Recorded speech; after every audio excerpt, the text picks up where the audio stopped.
14ാം നിയമസഭയുടെ സ്പീക്കറായി പി ശ്രീരാമകൃഷ്ണനെ തെരഞ്ഞെടുത്തു. ശ്രീരാമകൃഷ്ണൻ 92 വോട്ടുകൾ നേടിയപ്പോൾ 46 വോട്ടുകൾ മാത്രമാണ് യുഡിഎഫ് സ്ഥാനാർത്ഥി വി.പി. സജീന്ദ്രന് ലഭിച്ചത്.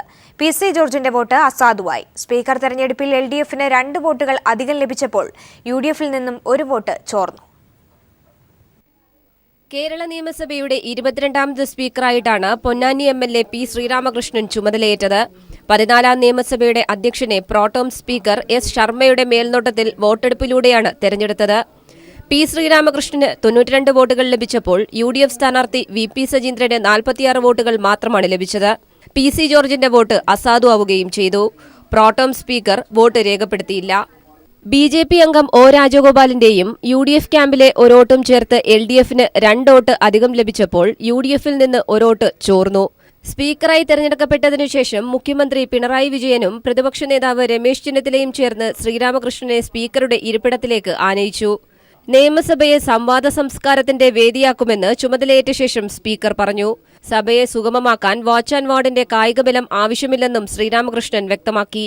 നിയമസഭയെ സംവാദ സംസ്കാരത്തിന്റെ വേദിയാക്കി മാറ്റാൻ ആഗ്രഹിക്കുക. വാച്ച് ആൻഡ് വാർഡിൻ്റെ കായിക ബലം കൊണ്ട് നിയമസഭാ പ്രവർത്തനങ്ങളെ സുഗമമാക്കാൻ കഴിയുമെന്ന് ഞാൻ കരുതുന്നില്ല. സഭാപ്രവർത്തനത്തെ സമചിത്തതയോടെ കാണണമെന്നും എല്ലാ അംഗങ്ങളുടെയും അവകാശം സംരക്ഷിക്കാനും സ്പീക്കർക്ക് കഴിയട്ടെയെന്ന് മുഖ്യമന്ത്രി പിണറായി വിജയൻ ആശംസിച്ചു. സഭ കാലങ്ങളായി നിലനിർത്തി പരിരക്ഷിച്ചു പോരുന്ന മൂല്യങ്ങളെ ശക്തിപ്പെടുത്തി മുന്നോട്ട് കൊണ്ടുപോകുന്നതിനും ധാർമ്മികതയിൽ അധിഷ്ഠിതമായ പുത്തൻ ജനാധിപത്യ മൂല്യങ്ങൾ കണ്ടെത്തി സഭാ നടപടികളെ നവീകരിക്കുന്നതിനും പുതിയ സ്പീക്കർക്ക് കഴിയട്ടെ എന്ന് ആശംസിക്കുന്നു. സ്പീക്കർ എല്ലാ സഭാംഗങ്ങളുടെയും അവകാശം സംരക്ഷിക്കണമെന്ന് പ്രതിപക്ഷ നേതാവ് രമേശ് ചെന്നിത്തലയും ആവശ്യപ്പെട്ടു. ഭരണകക്ഷിയെയും പ്രതിപക്ഷത്തെയും ഒരുമിച്ച് മുന്നോട്ട് കൊണ്ടുപോകാനും സഭാംഗങ്ങളുടെ അവകാശങ്ങളെ സംരക്ഷിക്കാനുമുള്ള വലിയ ഉത്തരവാദിത്തമാണ് അങ്ങയിൽ നിക്ഷിപ്തമായിട്ടുള്ളത്. സ്വതന്ത്രവും നിഷ്പക്ഷവും നീതിപൂർവമായ നിലയിൽ സഭാ നടപടികൾ മുന്നോട്ട് കൊണ്ടുപോകാൻ അങ്ങേക്ക് സാധിക്കട്ടെ എന്ന് ഞാൻ ആശംസിക്കുകയാണ്. തുടർന്ന് ഭരണപ്രതിപക്ഷത്തെ കക്ഷി നേതാക്കളും പുതിയ സ്പീക്കർക്ക് ആശംസകൾ നേർന്നു. അതിനുശേഷം സ്പീക്കറുടെ മുറിയിലെത്തി ശ്രീരാമകൃഷ്ണൻ ചുമതലയേറ്റു. തുടർന്ന് നിയമസഭയിലെ നേതാക്കളുടെ പ്രതിമയിൽ അദ്ദേഹം പുഷ്പചക്രം അർപ്പിച്ചു. ശേഷം മറ്റ് സാമാജികർക്കൊപ്പം ചായ സൽക്കാരത്തിലും പങ്കെടുത്തു. News bureau, Thiruvananthapuram. സ്പീക്കറായി തെരഞ്ഞെടുക്കപ്പെട്ട പി ശ്രീരാമകൃഷ്ണന്റെ ജീവിതരേഖയിലേക്ക്. ഇ.കെ. ഇമ്പിച്ചി ബാവയുടെയും പാലോളി മുഹമ്മദ് കുട്ടിയുടെയും പിന്മുറക്കാരനായി പൊന്നാനിയിൽ നിന്ന് 2ാം തവണയാണ് പി ശ്രീരാമകൃഷ്ണൻ നിയമസഭയിലെത്തുന്നത്. പെരിന്തൽമണ്ണയിൽ നിന്ന് 5 വർഷം മുൻപ് പൊന്നാനി മണ്ഡലത്തിലെത്തിയ പി ശ്രീരാമകൃഷ്ണൻ പൊന്നാനിക്കാരനായി മാറിയ എം.എൽ.എ. ആണ്. 15,640 വോട്ടുകളുടെ ഭൂരിപക്ഷത്തിനാണ് ഇത്തവണ ശ്രീരാമകൃഷ്ണൻ ജയിച്ചത്. 2011-ൽ 4,101 വോട്ടുകളുടെ ഭൂരിപക്ഷത്തിലും യു.ഡി.എഫിലെ പി.ടി. അജയമോഹനെ തറപറ്റിച്ചാണ് നിയമസഭയിലെത്തിയത്. എസ്.എഫ്.ഐയിലൂടെയാണ് പൊതുരംഗത്ത് സജീവമായത്. പട്ടിക്കാട് സ്കൂളിൽ നിന്ന് ഹൈസ്കൂൾ വിദ്യാഭ്യാസം പൂർത്തിയാക്കി. ഒറ്റപ്പാലം NSS കോളേജിൽ നിന്ന് മലയാളത്തിൽ ബിരുദം. ബി.എഡിനു ശേഷം മേലാറ്റൂർ RM ഹൈസ്കൂളിൽ അധ്യാപകനായി. പാർട്ടി നിർദ്ദേശപ്രകാരം അവധിയെടുത്ത് 1.5 പതിറ്റാണ്ടായി മുഴുവൻ സമയ പ്രവർത്തകൻ. CPIM സംസ്ഥാന കമ്മിറ്റി അംഗം.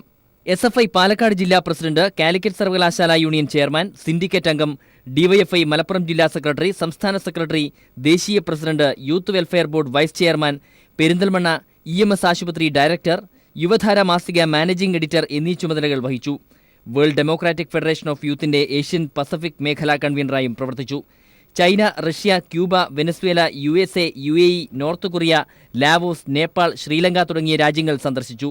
2004 നടന്ന സ്വാശ്രയ കോളേജ് സമരത്തിൽ ഭീകരമായി ലാത്തിചാർജിനിരയായി 16 ദിവസം ജയിൽവാസം അനുഭവിച്ചു. വെട്ടത്തൂർ AUP സ്കൂൾ അധ്യാപിക ദിവ്യയാണ് ഭാര്യ. നിരഞ്ജന, പ്രിയരഞ്ജൻ എന്നിവർ മക്കൾ. News desk. സ്പീക്കർ സ്ഥാനത്തേക്ക് നടന്ന തെരഞ്ഞെടുപ്പ് യു.ഡി.എഫിന് സമ്മാനിച്ചത് ആശങ്കയും അമ്പരപ്പും മാത്രം.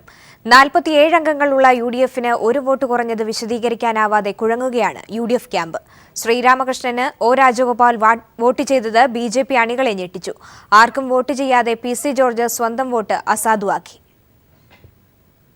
വോട്ടെടുപ്പിന് മുന്നോടിയായി protem speaker S Sharma vote ചെയ്യേണ്ട രീതിയെപ്പറ്റി അംഗങ്ങളോട് വിശദീകരിച്ചു. ആർക്കാണോ വോട്ട് ചെയ്യാൻ ഉദ്ദേശിക്കുന്നത് ആ സ്ഥാനാർത്ഥിയുടെ പേരിന് നേരെ ടിക്ക് ചെയ്യുകയോ മറ്റു രൂപത്തിലോ മാർക്ക് ചെയ്യാൻ പാടില്ല. ഗുണനചിഹ്നം ഇട്ട് വോട്ട് രേഖപ്പെടുത്തേണ്ടതാണ്. 47 അംഗങ്ങളുള്ള UDFന് വോട്ടെണ്ണിയപ്പോൾ 46 അംഗങ്ങളുടെ പിന്തുണയായി ചുരുങ്ങി. സ്വന്തം പോസ്റ്റിലേക്ക് ഗോളടിച്ചു കയറ്റിയ ആ MLA ആരെന്ന ചോദ്യത്തിന് പ്രതിപക്ഷ നേതാവിന്റെ മറുപടി ഇങ്ങനെ: അത് ഒരു വോട്ട് കുറഞ്ഞിട്ടുണ്ട്. അത് എനിക്ക് തോന്നുന്നു ഈ വോട്ടിങ്ങിൻ്റെ അകത്ത് വന്നിട്ടുള്ള ചില ഇപ്പം പരിചയക്കുറവ് കൊണ്ടൊക്കെ സംഭവിച്ചിട്ടുള്ളതാകാം എന്നുള്ളതാണ്. വേറെ മനഃപൂർവ്വം അത് ഞങ്ങൾ പരിശോധിക്കുന്നുണ്ട്.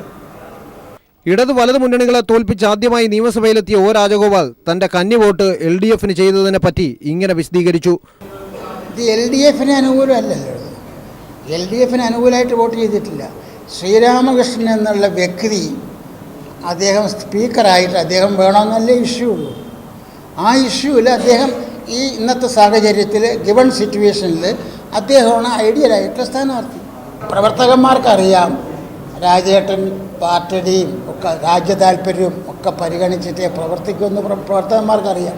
ബാലറ്റ് പേപ്പർ വാങ്ങി ആർക്കും വോട്ട് ചെയ്യാതെ മടക്കി പെട്ടിയിലിട്ട PC ജോർജിന്റെ വോട്ട് അസാധുവായി. ഇതിനർത്ഥം 2-3 കാര്യങ്ങളുണ്ട്. UDF തകർച്ച തുടങ്ങി. ഒന്ന്, BJP ആയിട്ട് രഹസ്യധാരണയില്ലാതെ ഒ രാജഗോപാൽ കയറി LDF സ്ഥാനാർത്ഥി വോട്ട് ചെയ്യും. ബാലറ്റ് പേപ്പറിൽ നമ്പർ ഇല്ലാത്തതിനാൽ സ്വന്തം മുന്നണിയെ ചതിച്ച ആ MLA ആരെന്നറിയണമെങ്കിൽ ഇനി ഏറെ സങ്കീർണതകളുണ്ട്. സ്പീക്കർ തെരഞ്ഞെടുപ്പ് BJPക്കും UDFനും മൊത്തത്തിൽ നഷ്ടക്കച്ചവടമായി ഭവിച്ചിരിക്കുകയാണ്. ഇത് വരും ദിവസങ്ങളിൽ സ്വന്തം അണികളോട് വിശദീകരിക്കാൻ ഇരു പാർട്ടികൾക്കും ഏറെ പണിപ്പെടേണ്ടതായി വരും. S. ജീവൻകുമാർ, തിരുവനന്തപുരം.